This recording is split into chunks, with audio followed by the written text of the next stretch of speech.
Oh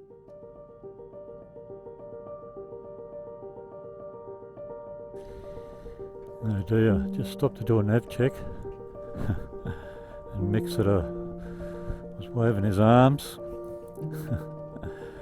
Might have done a fuel pump. Now how often, and call me a skeptic or a cynic if you like, but how often do you hear the words KTM and fuel pump used in the same sentence?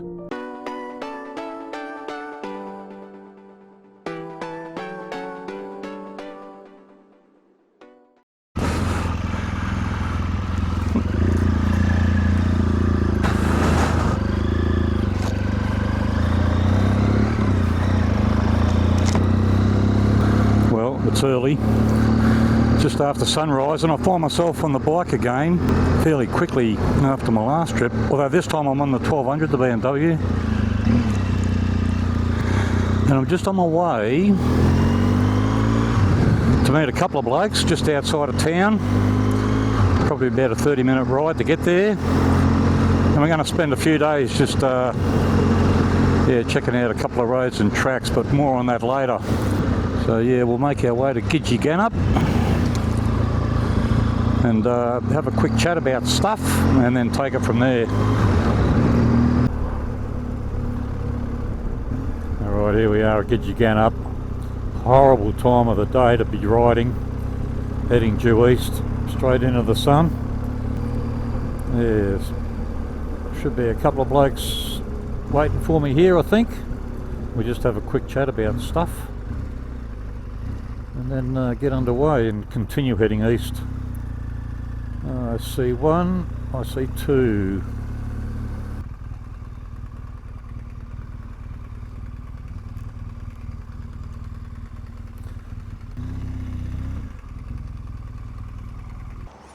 Alright, why are we here?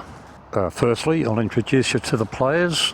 Mick here on his KTM 1290 and Dave out the back there. Some of you would have met him before. Dave's been with me a couple of times and he's on his 1200, of course, like me on my 1200.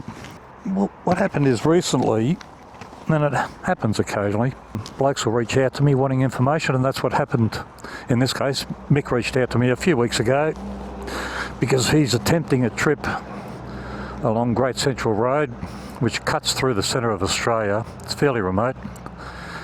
And he just wanted some intel on firstly how to get there and how to get back to the start point, which is Laverton, and then of course some of the conditions on Great Central Road itself. So we sat down for about an hour. It was a bit like an al fresco podcast, he and I, with maps spread out on the table, having a couple of cups of coffee and just talking about stuff. And in fact, he also has a YouTube channel, and he posted that discussion on that channel. I'll stick the link for that, or for his channel at least, in the description below. So yeah, we sat down for about an hour, just talked about the conditions, what he can expect, what he should do to minimise the risk. And a few days later he said, look, he had time up his sleeve, and did we want to go out and have a look at some of the roads and tracks that he may possibly use to get to Laverton. And that's what this trip is all about. So yeah, we'll get underway. From here we head east to a place called Tooge. We'll just transit through there, and about 20 kilometres the other side of Tooge is when we start picking up the dirt. And we'll be on the dirt for pretty much the next 3 days if we play our cards right.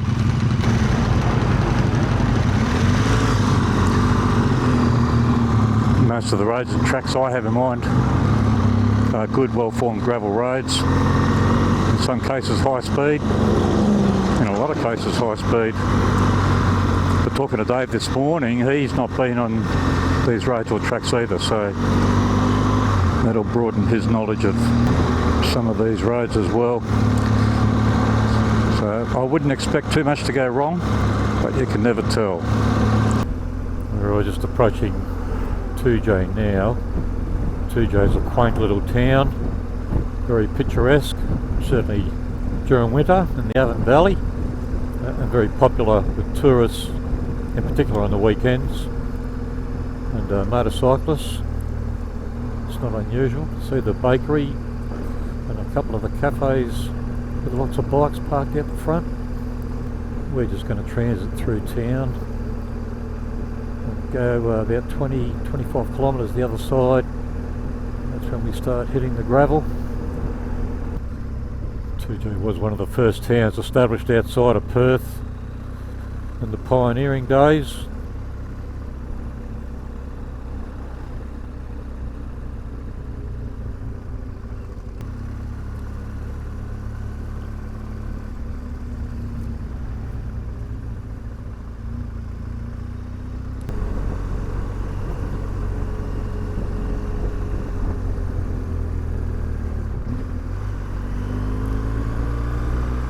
The Avon River, which will be pretty well dry this time of year. It's our autumn at the moment.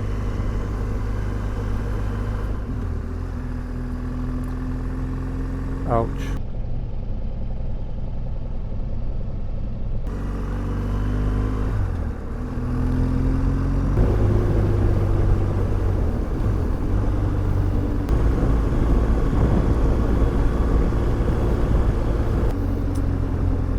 This is where we hit the gravel. Should provide a bit of entertainment for the boys.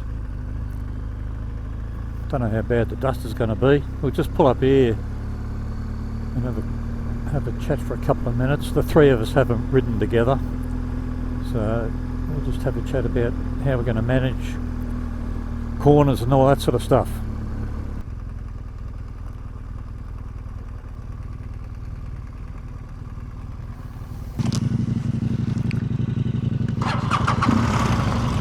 Alright, the other good thing about this ride is that both Mick and I are using our runouts, you know, tyres that you've had in the shed for a little while, and there's not enough tread on it to start a big trip, but there's enough tread on it to do a trip like this. We're probably going to cover, I don't know, 2,500 kilometres I guess, and although both his tyre and my tyre are worn, they'll be alright for this trip. Because yeah, tyres are expensive for these big adventure bikes.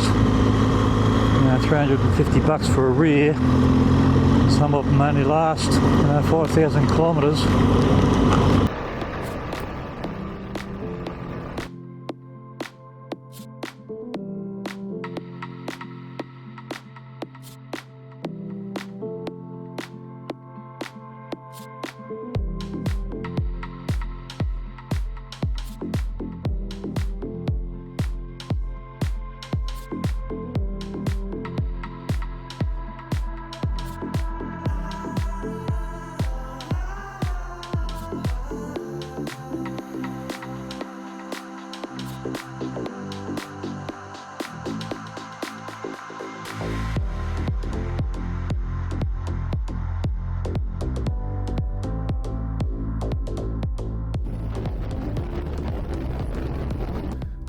Pulled over to have a bit of a walk around the bikes, just have a bit of a break, something we do every couple of hours at least. We're about 45 minutes from Micks. We'll have lunch there. The roads have been good, fast flowing gravel, couple of ribbons of asphalt but not many, and the beauty about these back roads is that there's no traffic, or very little. So yeah, if you've got, providing you don't have a schedule to keep, not better taking these back roads and enjoying the journey and trying to dodge bloody road trains and caravans. So yeah, 45 minutes to lunch I reckon. So yeah, we're making good time.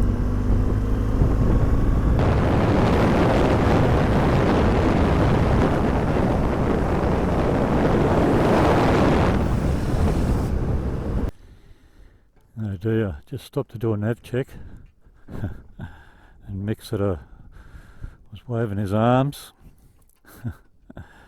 Might have done a fuel pump. Now how often, and call me a skeptic or a cynic if you like, but how often do you hear the words KTM and fuel pump used in the same sentence? Just saying. Anyway, we'll come up with a strategy, I'm sure.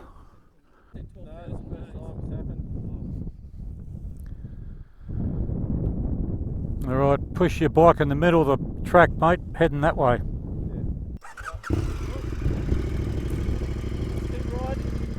Okay, we'll get to Muck and Budden. We'll take the most direct route to Muck and Budden, and we'll figure something out, eh? Oh, I wouldn't have shut it off. Apparently the warning light came on. Imagine having a fuel pump warning light. What does that tell you?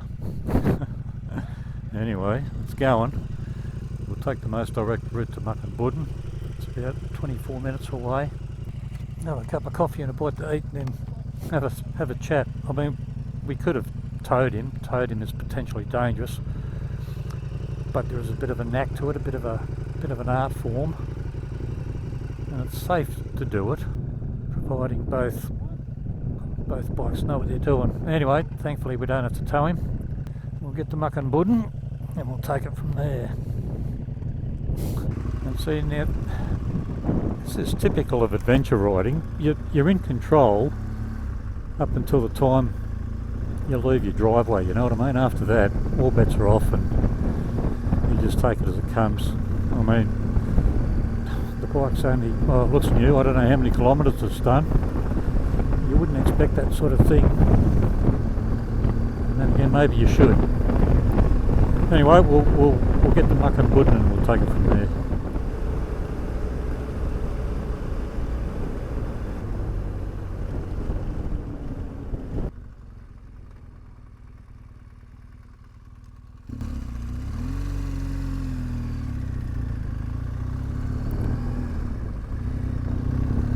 Muck and Budden this way. Right, I did see a sign indicating that there's a caravan park in town. So worst case, if Mick does have to stay here overnight, let's tend to the caravan park. Ordinarily the priority would be to refuel. In this case the priority might be to find a cafe, have a bite to eat and a cup of coffee, come up with a plan, and then refuel. Yeah, this used to be where the Bowser was. Oh, the Bowser's still there, you can see it. But I rang this place a few days ago just to make sure that fuel was available, because some of these small towns now, fuel's not available anywhere. So, but anyway, yeah, fuel is available using a swipe card 24/7. I think this is the only cafe in town, and it's closed. Maybe there's something up here. Otherwise it might be a couple of cans of tuna and some dry biscuits. The IGA will have something.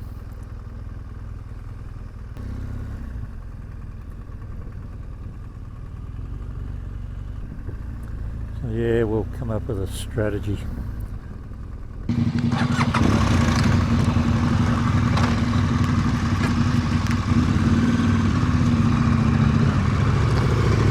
Alright, we've come up with a plan. The plan is to follow Mick back to Perth. We'll refuel. That's the priority at the moment.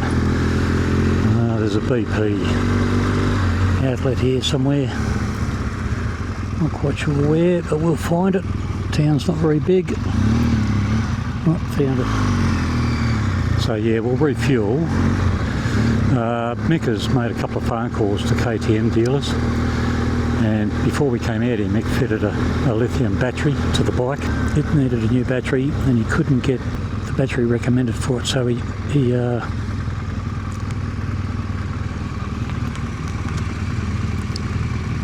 out of unleaded petrol.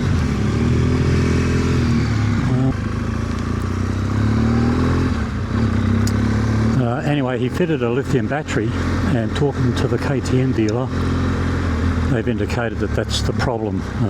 I'm no auto electrician. None of us are. But they're saying it's got something to do with volts and the fuel pump on the bike, I don't know, spiked or whatever it did, and then of course it reset itself.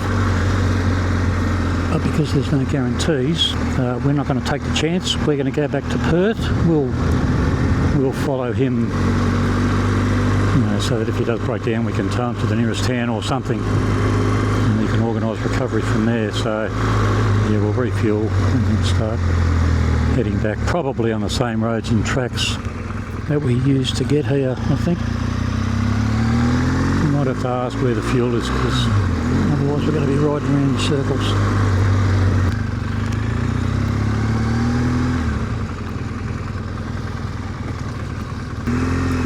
There's a bloke looking to help.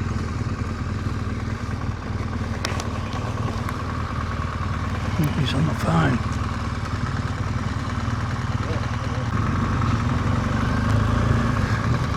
Yeah, it's not obvious. It's not obvious. It's on the other side of the railway line. Turn left, he said. So that's what we'll do.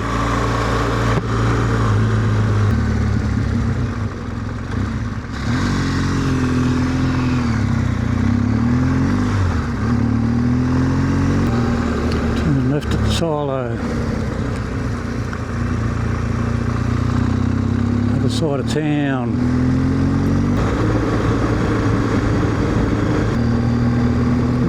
Here by the look of it.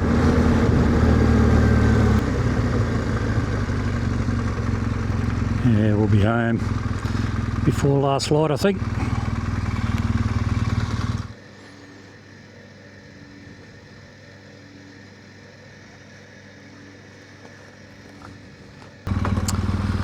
Okay. Got our guts full of fuel, enough to get us back to Perth. Took us about 4 hours to get here, so I guess it'll take us 4 getting back, using the same roads and tracks.